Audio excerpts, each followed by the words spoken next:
Welcome back, ladies and gentlemen, to HGC Korea. We are in part 2 of phase 2 for 2017, and we are now headed into our final match of the night, BlossoM versus RRR. Should be a closer series from what we see so far. Maybe some different picks though. Both of these teams do not really pick Leoric too much, which is a difference. And still their hero pool seems to be a big problem, especially for RRR. I think Greymane again will be the hot pick in match number 2. I can get behind that. Yeah. Yes, I do agree because it's what I said. Yeah, and it's been doing really well today, 4-0 win rate pretty much. Given that L5 won the last team fight, you could say that like that was not Greymane related even, that they lost the game, just lost the boss, they lost the first map there. But we're going into a pretty interesting map for our first one here. We'll talk about that in a moment when after we introduce the teams and give a little spiels about them, do the whole little like use the key players, the heroes they played recently, this is what they like to do, and talk about their history a little bit, and we talk a little about like what we might expect to see in the draft. Once we're done with all that, then I'll talk about the map. Seems like we're having something else from the Korean side. Maybe we're not getting it. I hope we get it though. I think it's about time for us to fade out. Nope. Well, spoiler alert. We were supposed to have a video play of the Marine buying the do not spoil. buying the meat for the player that got the untouchable stack sign with Tempest, but for some reason I guess it's not. Maybe it's not translated, so it's not going to happen on our stream. Maybe that's why I didn't get it. So that means there's no translations on it. But so I guess we could tell the story of what happened at. Never mind. Here it is. So we're just going to talk over this. Is just a photo. It looks like. Oh no, we have a video. Sick aspect ratio. The sign is eating that. Seems like Honkano's taking the video.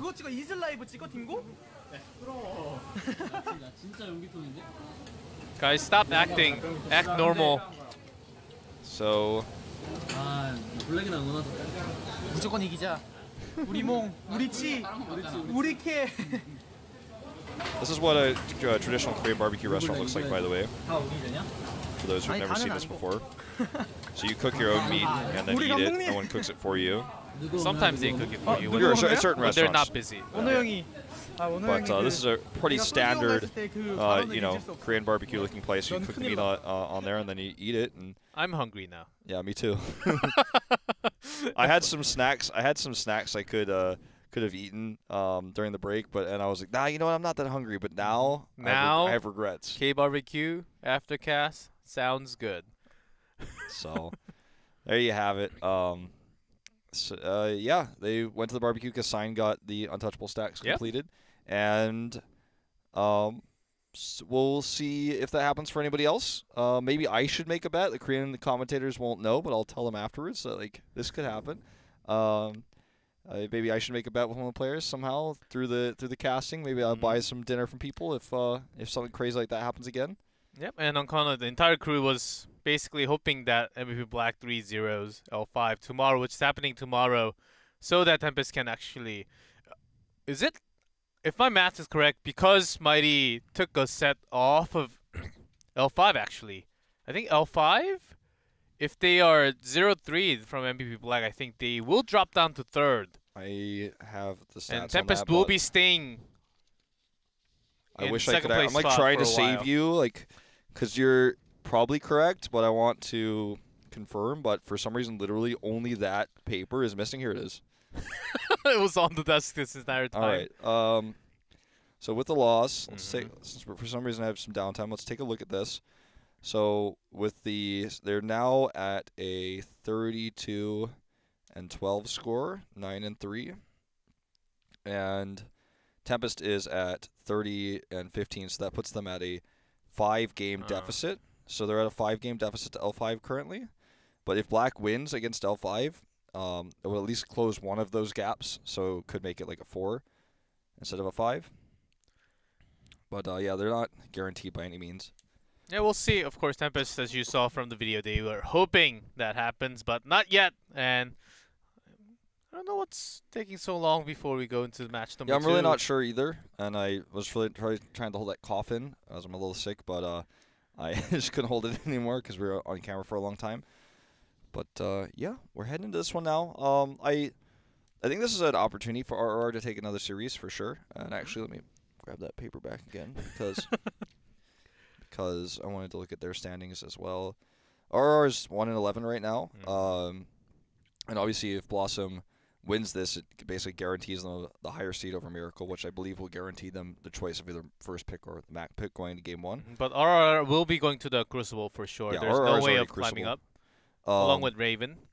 So for BlossoM, if they win this, they become 6-7, and there will be no way for Miracle to pass them, even if they won all of their remaining matches. So that's why it really matters for Miracle for RRR to win. So that is like one extra incentive to add into all of this. Finally. All right, here we go. have the team. RRR. Of course, they're saying they couldn't really find too much practice time. Seems like they are busy with what they have to do in their personal time also, and it has been hurting a little bit. Even the match against Raven, they were wrecked. Yeah, it was not even Raven. close. It was not even close. Then they won their last series against Raven. I don't know what's changed between then and now, but perhaps just less practice, as you say. It's very hard to be motivated at the end of an HGC season when you know there's going to be a long break before the Crucible, and that's what matters more than anything else. And you will not make playoffs no matter what. So it's very difficult to stay motivated, I think, at times like that as a league player, because in something like the Super Tournament, right, you practice for your match day. You either win or you lose. And if you lose, you practice for next season or you go to a different team. But in league play, you end up playing for a long period of time. And the last few matches just feel like they're meaningless sometimes. But I think the best way to look at this for RRR is to take this as, again, just gaining experience, trying to learn how to handle losses, trying to learn how to improve in a best-of-5 series, make those adaptations, because that will become important when we go to that best-of-7 that they will play in the Crucible. So, open division teams looking to be a similar skill as last season, around the same skill as RRR, so they need to be ready for that. And if they think they're just going to cram the practice in the week before and win it, those teams are hungry, man. They want that HGC salary. They want to be in this league. And they will take it from this team if they are not prepared.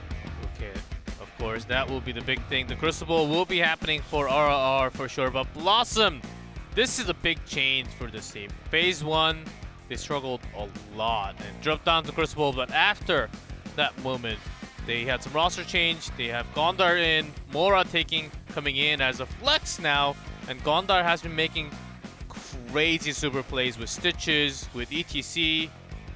I think he is a superstar in this team. Yeah. It was a really impressive series against Mighty that they played, and it was all Gondar. Stitches he played, the ETC, his Anubarak, which he's so good at, but the Stitches play was just straight up carrying them, and it was done twice with 2 wins, where he didn't really have follow-up CCs to get the kills. It was just really good long-range hooks, and the team just was able to capitalize on those moments so well. That I think that's something that we really will see a lot of going into the series. No Chat Zarya as well, which closed their series out against Mighty, was really amazing to watch there. The Zarya play was on point, and that's something that we will see a lot of, I think, going into BlizzCon. Zarya was always a big pick in BlizzCon in the Fall Championship last year, and it feels like around this time of year, people are starting to figure out that she's quite good in Korea as well. Didn't see any in our last series, but it's definitely something that this team has as like an X factor. And No Chat's always been one of the best Zaryas in Korea. He has been known as the Zarya favorite of Korea, but after changing his role to a support, he's been very solid on the support role also, along with Dudu or Wiz on a double support sometimes. BlossoM actually does not really prefer to play double support, and Wiz also said that it's the meta, they're just following it, and they actually do not want to use double support so much because No Chat is the support, but there's not the second one. Having this dedicated second support is always a problem. That's what he said. Okay, with that, we're going into Towers of Doom. Towers of Doom. It's going to be the starting map. I know we had that long lead up to where we were going to go for starting map, but it's here now. It's revealed. This is going to be the map we make the first make the first game on. This will be a map pick of BlossoM. RRR will start with first pick, so they can try to control the draft with this. Let's see what sort of tactics they employ. The way this map has been drafted has changed so much over the year. Like in Korea, in the beginning of the year, Li Ming was first pick, first ban material because of her missiles with delay. It was delay tactics to try to split push when the global meta was the meta, where Falstad was so meta, the Dahako meta was real. The beginning of the year, that was all this map was about. But now, at the end of the year, it's more about the laning parts and the solo laner and clear times for the caps, things like that. So Greymane is obviously such a great hero on any map, but is going to be very highly prioritized here. So let's see how they decide to send this one. I wonder if Wiz will get on that birdie once more and pick Falstad. Avatar ban coming out from RRR. Maybe they will actually try to use some globals on the other side. Could be. A little bit of a hold here for BlossoM on their first ban. BlossoM does prioritize their solo lane a lot. And also the Lucio ban. He's rising, man. Watch out and for this. And Ariel is not the most popular support on the other side, but they do pick it. Okay. When it's open. When it's open, you got to take it. Interesting. I wonder what they will run with it, because again, like you say, they don't really run this composition very often. It's very often banned anyways, but the more and more I see, I think Korea is having their own meta. It feels like Korea's having a lot of revelations recently. It feels like the meta is like advancing very quickly this season. We're not seeing like stale meta. It's like every week is a little bit, you know, moved forward. Lucio just being so understood right now. Now BlossoM was looking for a TAS duo, I think here. It's going to be TAS, and another support could be TAS Lunara. If they want to go for a dive, they can bring in Rrr in this rotation. Yeah, Rhaegar's got the better camp clear time for those. Genji. Wow, seems Genji. like Genji Anubarak, so drafting around Gondar here quite heavily with the Anubarak pick, and the Genji coming out means that they do want to put Dudu on that to have the hypermobility and good delay tactics on the altars. But this is going to be the first Genji of the day. And what was once permanently the first pick, is now so rarely seen.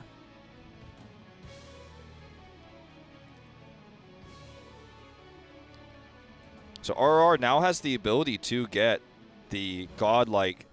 They can go TAS Vala here. They can go TAS Lunara. They can go Uther Lunara. Like RR has, in terms of the meta that we know and accept to be true, because it's such weird picks out of BlossoM. Like that's crazy they picked that in terms of the meta we know. They can get anything they want with the Ariel. This is gonna be the best Ariel comp the world has ever seen. But they're not doing it because they're suspicious. They do lock it in eventually, but they were like, all right. Well, it feels like they want us to do this, so let's think about this a little bit before we lock it in. Even when Uther is open, Ariel Uther win rate in Korea it's insane, close to 80-something% from what I remember, just until last weekend, I believe. But that's still open.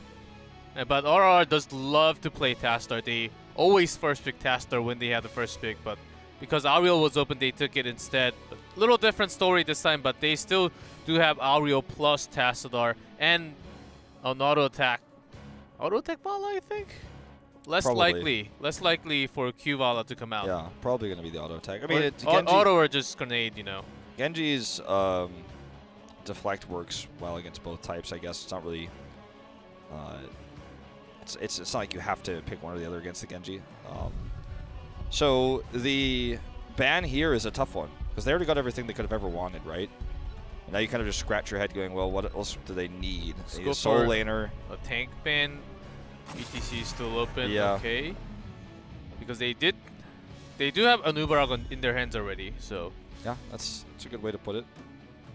Greymane to remove the DPS. RR is not going to pick any more DPS ranged, so they just want to. RR going for hyper carry on their own. Seems like they don't need any more damage. Definitely not.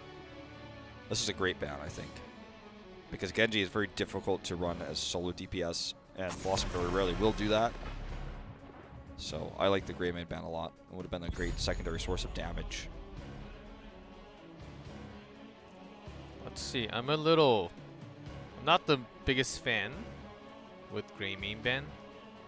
Even though it's a good solid ban, I think there are lots of good tools on the other side. We saw, I think Lunara is always a good counter to Vala if they can have a pretty good support, and all the poison damage over time. Sometimes not really effective against double support because of the output of healing, but once you get Vala to not do any damage when Ario cannot do heal, that's exactly when Genji will come out from the side with the blade and get the kills. I think it can work pretty well. I actually want to see a Gul'dan here. I think Gul'dan is a great choice. Still an opportunity at the end of the draft. We're going to see the solo laner is Dahaka. I think that Gul'dan is cool here because he can disrupt the flow and can then set up for a good Dragon Blade, can also ruin the healing, stop the Aegises from going down. I think Gul'dan is a fantastic choice here. As a secondary damage, he can delay alter channels. Yeah, not in Korea, but oftentimes in EU and also NA. Use Gul'dan against all the auto attacks on the other side. It has been somewhat effective. Actually, win rate it's not so bad also. Around 60%. But barely ever used in Korea. Especially in the lower teams of the league here. This feels like a Muradin tank here. Muradin, maybe Diablo, but very likely the Muradin. I think Diablo's a really strong option against the Genji. And then, you know, we'll see the solo laner. There's a lot of options. Malthael is a great one, though. Tyrael on the other side. Maybe they still need a global as this is Towers of Doom. Okay, Garrosh Sonya. Solo lane. So that's a different way of dealing with the Genji. So solo Garrosh, solo tank Garrosh. You've got Sonya in the top lane to fight against Dahaka. That's a bad matchup for Dahaka these days, with Sonya being... and the thing is, Sonya's not really changed, but people are figuring out how to play her better in the solo lane against Dahaka, in Korea exclusively. Gul'dan is like my... I really want it, but I feel like with the Garrosh there, Sonya, it's like, ooh, I don't know, is that going to work? Like, it's hard to escape sometimes. I mean, they need burst damage of some kind. Tychus is actually not out of the question here. Burst damage that can pierce through the armor and the healing and the shielding. Is there such a hero? They can do all that? Oh, Greymane, but of course banned. Banned, of course. Tychus, Gul'dan, Jaina. Jaina is a pretty good option, actually. Never mind. Okay, they're DPS gonna try to do support. they're gonna try to do Genji's solo carry, basically. I am not too excited from BlossoM's draft. Neither am I. I think that I they can will. tell from your tone. They can. Hey, look, I'm a little bit sick. I'm not that disappointed, but I think that they could do a lot with the Vala now because there's just not enough damage to kill her. Dragon Blades are going to have to be perfect, and Aegis just shuts that down. And then how do you ever kill the Vala? That's my biggest concern going into this draft here for BlossoM. I think they had a different plan, got ruined in the draft, and this is a flex pick for them. Let's find out if they can make it work, guys, as we head to Towers of Doom for game number 1.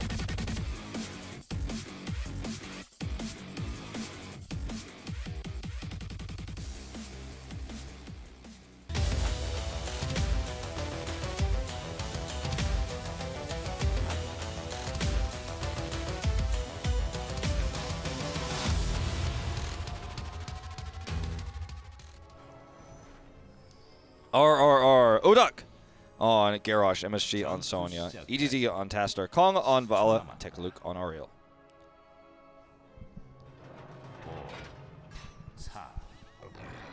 In red, BlossoM weighs on Dehaka, Gondar on Nubarak, Mora on Karazim, Dutu on Genji, no chat on Luther.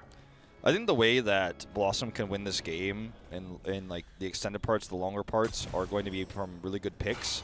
If you cocoon the Ariel and you dive in with the Anubarak, you can then isolate targets. Dragon Blade can do really well. The problem with that is, as we just already saw, Garrosh is very happy to catch that bug when he comes in. In this case, using the Lurker skin. When that big Anubarak Lurker comes in, he's going to find himself very quickly further away than he would have liked to be.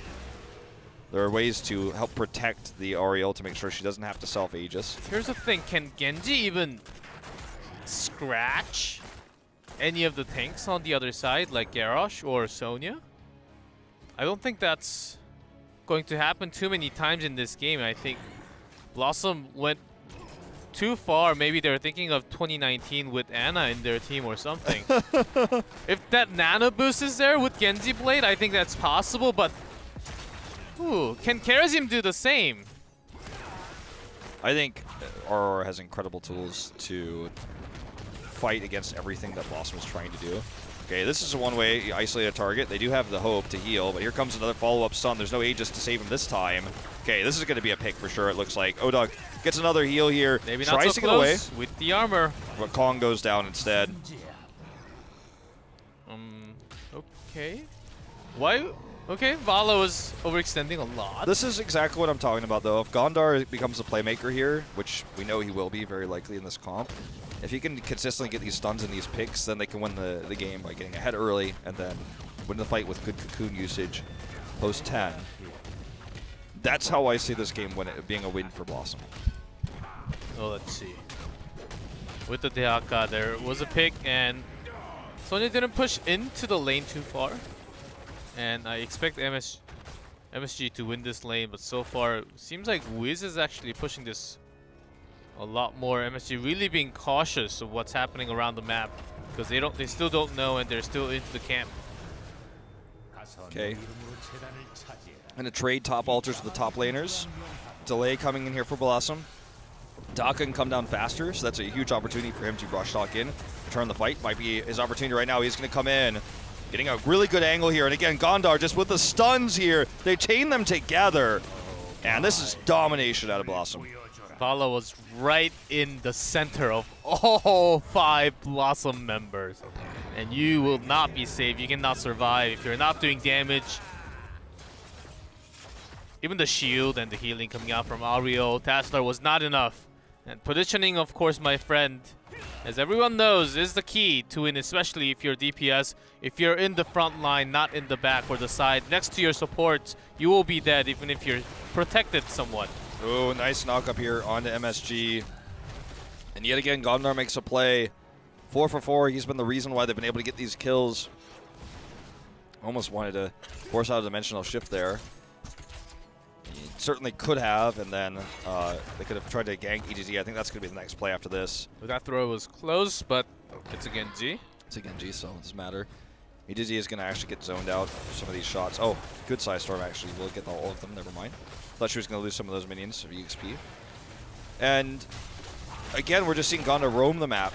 It's terrifying Anubarak play right now. Oh, that's another pick. Like, where's the heals? Doesn't matter when your Ariel is stunned. That's going to be more than, wow, this is just... This is, I mean, I don't want to sound like a prophet or anything. And, you know, you and I were pretty disappointed with BlossoM's draft, but the one tool they have to get picks is the Anubarak, and boy, are they getting them. 6 now. 6 kills to 0 at 4 minutes in the game. This game might come to a very abrupt end if this continues. Getting the forced dimensional shift. Very annoying, very long cooldown. 2 altar phase. Can BlossoM get both? They have a global, so they're getting further ahead in experience during all of this. I'm liking their position a lot here, G-Club. This is not a good situation for RRR. They're on the same talent tier at least, so this is the last chance they're going to be able to make a big play before 10. And they have to. It's not the spirit MSG was looking for. Even every single of those spheres has to land on the perfect target. If they can get Genji or even Karazim overextending like that, that would be the best. But so far, it seems like Kong is the one actually mispositioning all the time. Gondar is isolated, but here comes Dudu and the rest of the team from the other side. HGC is going to go down, but they get the kick onto Gondar. The problem is that this is just still too much damage for them to deal with. Tekaluk is trying to put these heals out, but just not quickly enough. No level 7 cooldown reduction anymore. This is still a fight they can win, even 3v4, because of how Ariel works and how much healing output raw they can actually do here. But without Ariel, there's no more anymore. healing coming out, and Mora will be safe. And Genji will be getting another kill. I bet there was somebody out there that thought maybe Vala could have lived there. No way. I bet there was one guy out there who was like, well, maybe she gets out. No. So it will be the double altars here for BlossoM. and level 10. Is this game over? No. Is this going to be the biggest comeback in the history of our season if they win it? Yes. Yes. I do agree with that. And it is just now a incredible deficit to fight against, and the Cocoon is going to be a guaranteed pick here. Oh, man. That is... Hold up. Not escape. Is even with the shield, all that armor. Just not enough. Gonna happen. Now, Focusing is so good from BlossoM on the other side, though. yeah, now you have this setup for, I mean, really, what can RRR, like, I'm trying to figure out what they need to do to come back in this game. And I think step one is to not contest objectives, which they're doing. If they had tried to contest for this, I'm like, that is the exact wrong thing to do. I think you just have to let this bell tower go. You have to defend for 10. You have to turtle. You can't contest this. You just have to let it go, and that's exactly what they do. This was positioning 1-1 from RRR. Have Sonya and Garrosh in the front line, and make sure Vala's in between Tastar and Ariel, and doing some damage. Make sure Sonya can also be defensive at times when needed.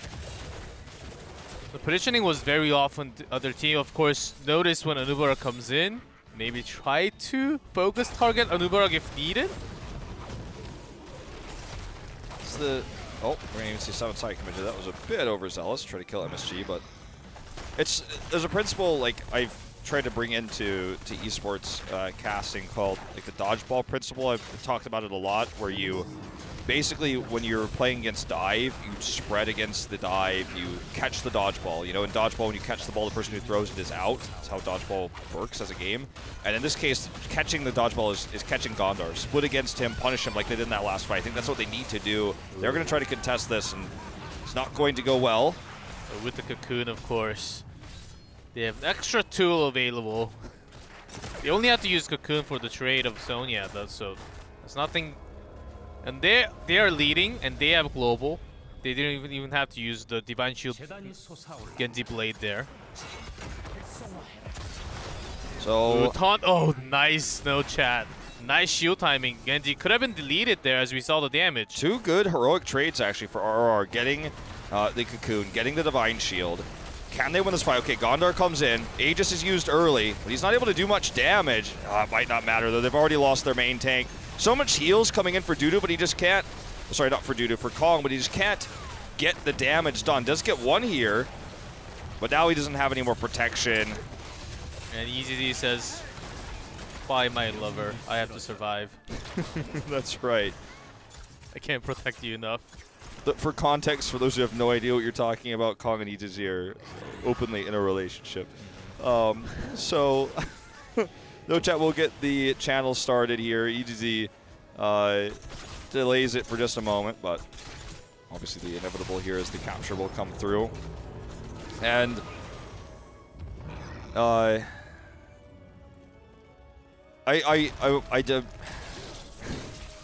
I'm really struggling It's tough right now, as we mentioned, RRR is having a tough time finding a team practice time. They're practicing in their own practice time with like Hero League, but if you can't practice as a team, which is hard. But on the other hand, BlossoM, they got a team house, and they've been scrimming against all 5 so much, and I think it's showing up with their focusing right now. Genji's so... Nope, he's not getting out of this one, so that's a great pick. That's all the damage gone for BlossoM. They didn't even try to get the Sapper Camp anymore. They're like, well, I guess we're just going to give this one up. Yeah. That was really coordinated right there. Cast a curse. Whatever we talk about, the opposite happens. Certainly. Only when it's convenient for the player who needs to have that one moment. That's what we do it on purpose, just to give them a chance to come back in the series. That's right, 3-2-3. So they got a pick. They weren't able to get anything done with it. Unfortunately, the timing of the pick didn't really do much, and all they got was the objective they were trying to contest anyways. They get this wall, I suppose. Genji has respawn. They're going to need more than this to come back in this game. I think, again, they need to play around Nubarok better, because the chain stuns have just destroyed them in all these fights. I mean, that is literally why they're losing. Ariel stunned 3 times, can't heal, the fight's over. Okay, we're going to see a huge commitment here. This is going to force a self-divine shield, and it might not even be enough. Oh, no, it's not. Barely gets him there. Nice skill. This is starting to look like something. Nice skill timing coming out from Odok. Of course. They will lose the bell those... tower for it, but I mean, you can't be everywhere at once. And you know, you find it, you see an opportunity for a pick, you take it. If it means Dog gets the bell tower, that so be it. And when you're having a 5v4, this is where you press the advantage and try to take more. Okay, that Tessa goes a second late to the altar. This is a good chance for BlossoM to actually make a 4v4. Gondar comes from the side, and Genji's also looking for an angle to dive in. Okay, Wiz very, very low. Does get the Aegis. Dragon Blade's up. Uther is not even in this fight. They're down a man here, but they do have the Cocoon, and Dudu is popping off. Will get taken out here by the sustained damage, though, of the Vala. He did get popped off at the end, and Uther joins the fight, but a little bit too late. As Tastar was... Oh, it actually did get the channel, and Wiz comes in time. Yeah, she did. Okay, take a look, though. Staying way too late here. Trying to beat the hero. Does get taken out. They will still lose 5 health on their core here. Sure, Avala can do a lot for you, right? Especially with an Ariel, but not enough to win that fight, no matter what, even with Genji removed. So now we'll get that channel, and we're 18 kills to 5, 33 to 11. And they will retake the bell tower.